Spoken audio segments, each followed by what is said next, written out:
In this video we will be taking a look at the foil quill from We Are Memory Keepers. Now, this tool is obviously a third-party accessory, so please exercise caution when using it as it's not a brother recommended product. There are various options when it comes to the foil quill, but I went for the complete pack. The pack contains tape, adapters, 3 different widths of foiling tip and some foil. Let's take a look if there's anything else inside that box.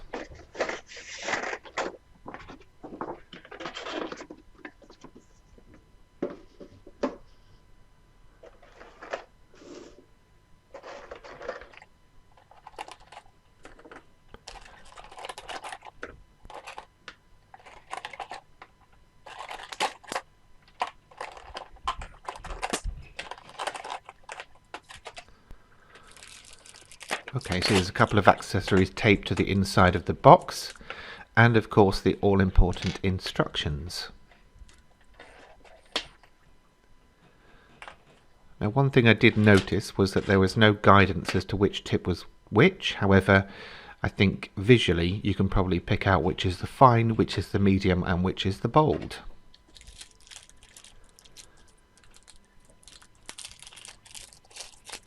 An extra couple of adapters in here and a little metal plate. We'll find out what that's for in a minute.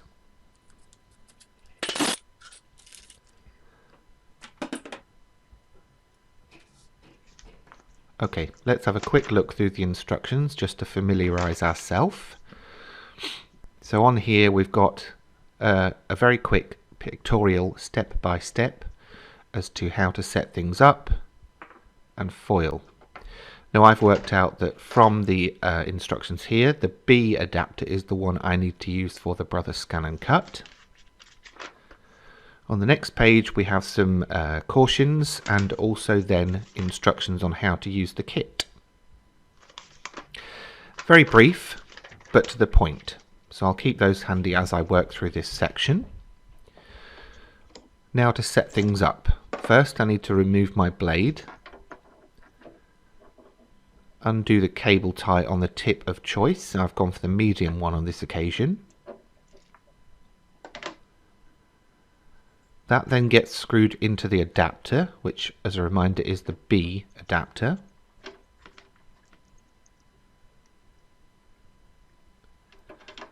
And that then goes into the blade carrier. Lock it into place as you normally would. I then take the USB cable, take it over the back of the machine and plug it into the USB port of the scan and cut. This is then going to power up the adapter and get it heating up when I turn the machine on. You'll know that it's working because the little adapter has a light that appears to show that it's charging. The metal plate is a heat protector, so we just position that underneath the tip while we're not actually foiling.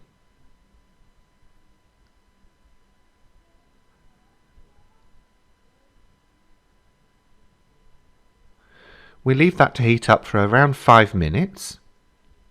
While we do that, we can obviously get things ready to foil. So first things first, unwrap the foil.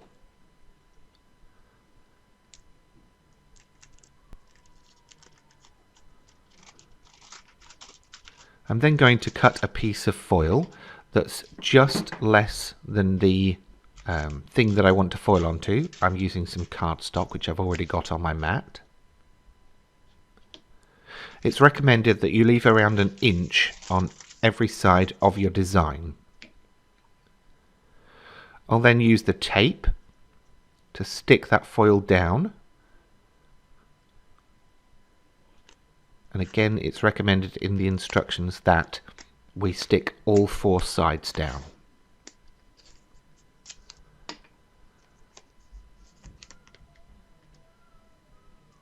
Now, this is a temporary adhesive tape, but it is quite strong. So start at one edge, smooth your foil out and then stick the other edge, and then repeat for the two side edges.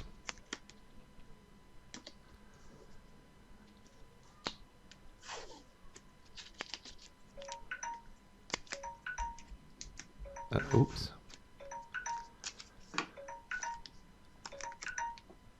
At this rate, obviously the tape may get used up quite quickly. I would assume that a regular masking tape would work. Before I load my mat, I take out that metal protector plate.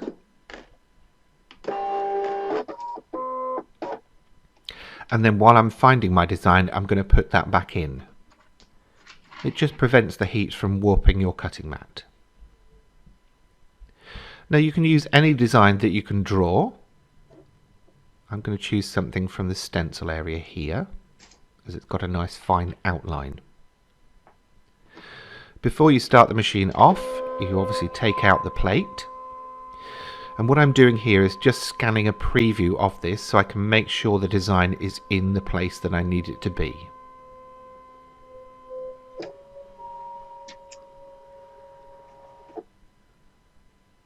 Put the plate back in while I'm faffing around on screen.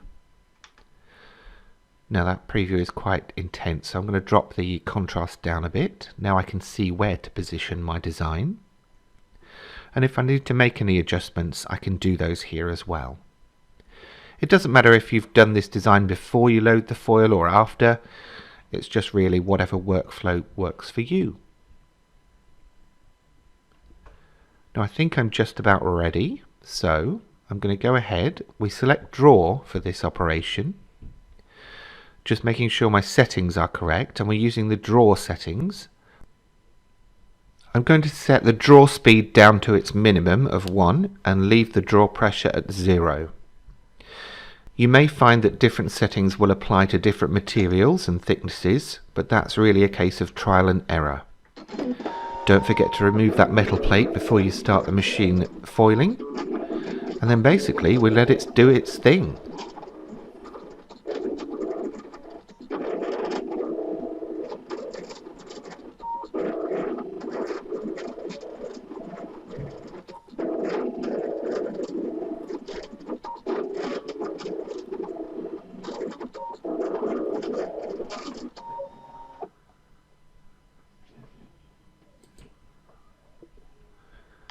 When it's finished, we can unload the mat.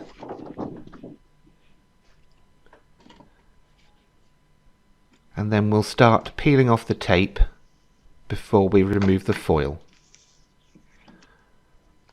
I'm keeping these little bits of tape as they'll come in handy in the future.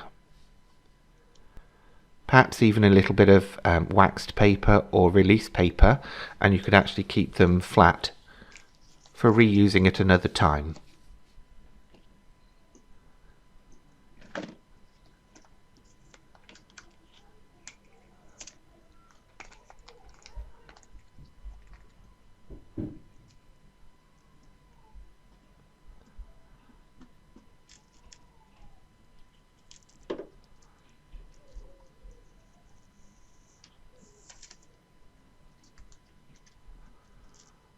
Okay, that's the tape off. Now it's time to reveal.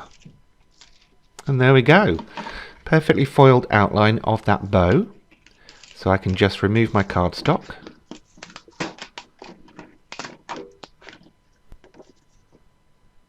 Isn't that fabulous? Now, the astute amongst you will have noticed I didn't put that metal plate back, so I'm going to quickly pop that in now. If you find, however, that you are getting any little fluffy bits around the edges, just a coarse brush, wipe it over, and then you'll get perfect edges too. Fabulous. Obviously remember to power down your tip, your foiling tip, once you've finished or when you're taking a break, as that will help protect it and extend the life. And just have a little heat protective sheet to pop it onto when you've finished, to let it cool down.